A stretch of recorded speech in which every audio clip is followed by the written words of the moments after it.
હાદાનગર વિસ્તારમાં આવેલી સ્નેહ મિલન સોસાયટી નજીક રેલવે પ્રશાસન દ્વારા ખૂંટાઓ નાખી રસ્તાઓને બંધ કરવામાં આવતા સ્થાનિક રહીશો રસ્તા ઉપર ઉતર્યા હતા।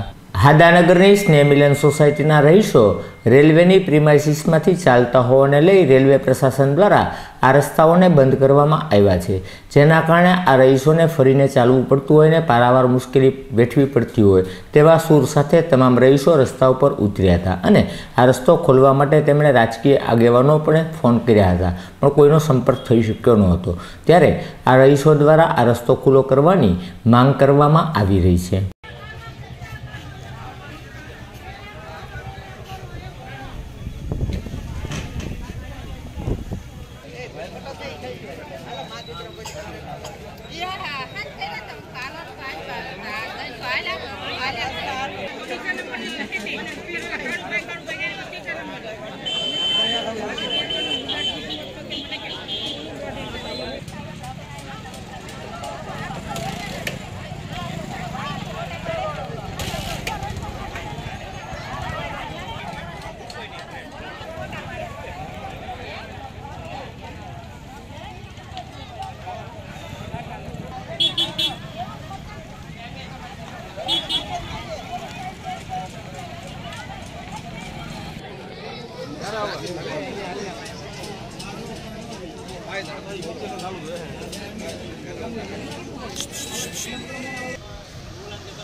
एक मिनट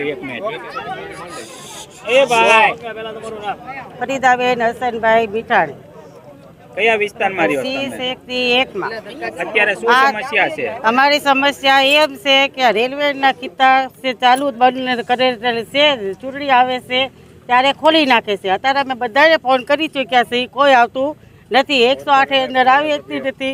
अमे मांदा पड़ी जाए, डिलीवरी नो केस आवे से। अत्यारे अमारा छोकरा स्कूल जाए से तो बेलू काढ़ी मेके से 5 मिनिट में जाए से। अमारा निर्णय शुं लेवो? अमे किता काढवाना छीए ते ने अमे डेलोय खोलवाना छीए, जेने जे करवुं होय ए करी शके छे। हाँ, मारू नाम राजूभाई पंड्या, हूँ आ विस्तारनो रही छूँ। आ रસ્તાનો ઉપયોગ લગભગ 8 થી 10 સોસાયટી કરે છે।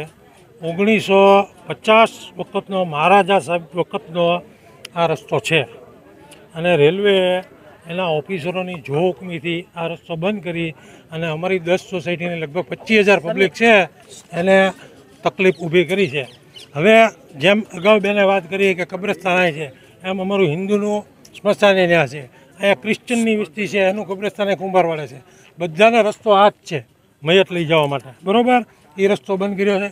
બીજી વાત કે 108 અહીંયા કોઈકને કાંઈક થયું હોય, હાર્ટ એટેક કે ફલાણું દીકડું, તો એને આવવા માટે રસ્તો બંધ છે।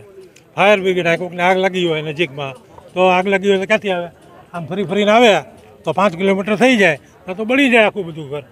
અને આ કાયદેસરનો રસ્તો છે, કોઈ રેલવેની આમાં માલિકી છે નહીં, એટલે આ રસ્તો ખુલ્લો કરવો જોઈએ એવી બધાની માગણી છે। અને મહારાજા સાહેબ વખતનો જ્યારે આઝાદી પહેલાંનો રસ્તો છે, રેલવેની સ્થાપના 1955માં થઈ, અહીંયા એ પહેલાંનું છે આ બધું।